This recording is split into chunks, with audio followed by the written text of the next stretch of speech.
Hey everybody, welcome to Obscurities and Miniatures. Look what we got today. Well, I would have liked to have had this about a week earlier, but it took that long just to make it to my house, unfortunately. So yes, we do have the new Beastboss for the Beast Snaggas, for the Orcs, for Warhammer 40k, and I don't think I can subdivide the topic any further. So yes, you can notice here, I've been on a bit of an orc binge, I will admit it, and this guy in particular looks like he'd be quite an easy conversion into fantasy. Yes, he may have a cybernetic arm, but, you know, it's not like Age of Sigmar doesn't already have cybernetic-style parts in there. If we look at the stuff like the Caratron Overlords have, and I'm sure there's other stuff that I am not thinking of at the moment, but yeah, they're the first thing that came to mind. So anyway, I guess also besides the fact that the squig is manning a machine gun. But yeah, lots of horns, lots of skulls, lots of bone. Definitely very orc-like, but I dig the design. I think it's the fur, the claw, the horns. I like a lot of horns on models. You could say I like horny models. Yeah. Like the non-linguistic build, paint, play iconography there. That's actually kind of cool. I was going to say we do have like every language possible on the sides of the box still, but you know, that is kind of neat.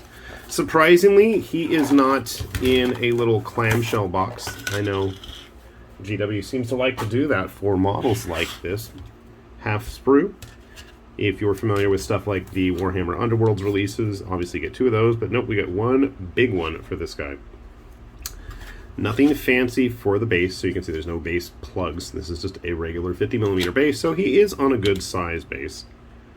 The body itself is pretty large and is made up of quite a few parts. And the fact that the left arm in its entirety is cybernetic, I bet if you really wanted to do a conversion and make him into some kind of a Iron Jaws or just orc or auric, if I want to be correct, war boss, a good snip right there would probably do the job. Maybe snip off the wiring as well for the power claw. And I think at that point you've got most of the very overt, obvious sci-fi trappings, and obviously the machine gun, taken care of. But it looks like he's going to turn out pretty large. And I always like that. Let me get some clippers. And we will... I don't even know what this means anymore. I look at this stuff and I am not sure what's going on. 1, 2, 3. I'm assuming those are the weapon profiles. Okay. How many parts are we looking at here? 21 parts, so not bad. I wish we had better paint guides in the back, like the olden days where they actually told you the colors laid out, but at least we've got all the photos there. So, good stuff. Alright, give me a sec, we'll put them together, we'll grab some other Iron Jaws, and I don't have any other Beast Snaggas yet, but I at least have some 40k orcs and maybe some other stuff laying around, so let's take a look. Alright, we got our Beastboss all put together here, and like I said before, I really like this sculpt. And a couple of things I noticed while building him, if you're one of those converting types, I think this is a really, really viable model for future projects. First of all, the gun squig, it's just a little peg that slots into the fur from both the front and the back halves of the torso. It's just a little plug. I mean, honestly, bloop, little glop of glue in there, little dollop of green stuff. You're golden. You wouldn't even know it's there. I actually had to do a double take to make sure that's where it was supposed to plug in. For his right arm and that big claw, actually, you have the entire right arm completely normal. It's just the claw goes entirely over it. You don't technically even have to attach this thing. You can snip off this wire and, you know, play with the power box if you want, and nobody would be any the wiser. Maybe some of the pistons there underneath, I mean, you might want to clip those off. Same thing, I think, with the exception of, I mean, even if you wanted to slice off, you know, at the forearm there and replace the forearm with a new hand, totally doable. You can even just cut that off, put an armored piece maybe from like a Iron Jaws or something. I think you have a great foundation for a lot of other models here. The spikes everywhere, honestly, I feel like this is somebody saw that Yadaro Savage Orc Chieftain and just was inspired by it. I can't think of many other orc models that have that many tusks and spikes jutting out everywhere. That's just me. You know, it is what it is. My personal opinion. And unfortunately, I was a bit bummed out that he wasn't as big, in height at least, as the Iron Jaws boss. I mean, he does look it, but the Iron Jaw actually has legs, whereas and knees. Our Beastboss just kind of has, you know, little stumpy things like the dwarves of old. But then, you know, grabbing some actual Iron Jaws with him, and I mean, he does have a bit more of a height advantage at that point.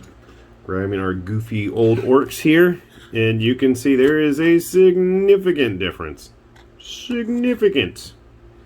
It's piddly little dork. I should say orc, but he's a dork. A dumb orc. With one of the more modern green skins, just for a size representation, you can see there. So, I mean, yeah, it fits in pretty well with, you know, modern GW stuff for sure.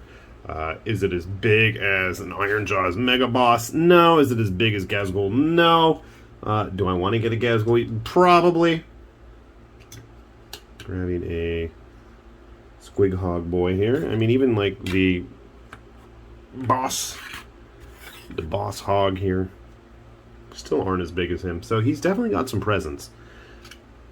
Something to be aware of. Not as much presence as like some of the other models in my collection, if you don't mind going into some of the third-party stuff, but that's a different story and a totally different aesthetic. I was thinking, you know, Conquest players, you wanted to have a new model there. Bulk-wise, it's getting pretty close to some of the Wadroon stuff. Obviously a very different style and aesthetic, but if you wanted to use it for some kind of Wadroon hero or adjunct model, might be an interesting take on that. So, definitely, in my opinion, nice looking kit, easy to build, pieces, connection points for the most part made sense. I would have liked to have seen, I feel like his arm here, his left arm, feels a little flat, the way that the hilt of the sword almost is touching his skirt armor. And other funny thing, you can't actually really see, he's wearing pants, but with the skirt armor just completely, you know, hides it, both in the front and the back. So I'm not actually going to go glue him to his base anytime soon.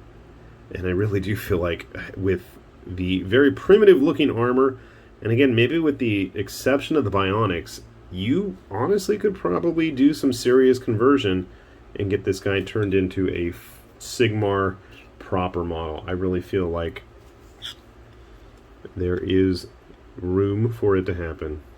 So here is a regular beast Snagga boy. I gotta get a box of those. I'll be honest, I dig the aesthetic. It's not like I'm gonna go and build an entire 40k army, but you know, a box here and there, and especially if I'm getting them paid for by, you know, consignment from the shop, everybody wins. GW gets my money, I get the models, other people get stuff that I've, you know, scoured the earth for and painted, so everybody wins. And yeah, nice kit. Definitely going to make me buy some more, and more than likely he'll probably be back in the very near future getting himself shown off. I mean, look at that, he's a good size. I think I'm just spoiled with all the third-party stuff that I tend to buy, and that tends to be gigantic and monstrous and eclipsing almost everything else on the table. But, you know, for skirmishing, that's perfect. Hopefully we'll get some decent skirmish rules one of these days. I doubt he's going to be a playable and kill team anytime soon, but we can always hope. So, with that said, this has been High Lord Tamberlane with Obscurities and Miniatures, saying thanks for watching, and we will see you back here soon. Bye-bye.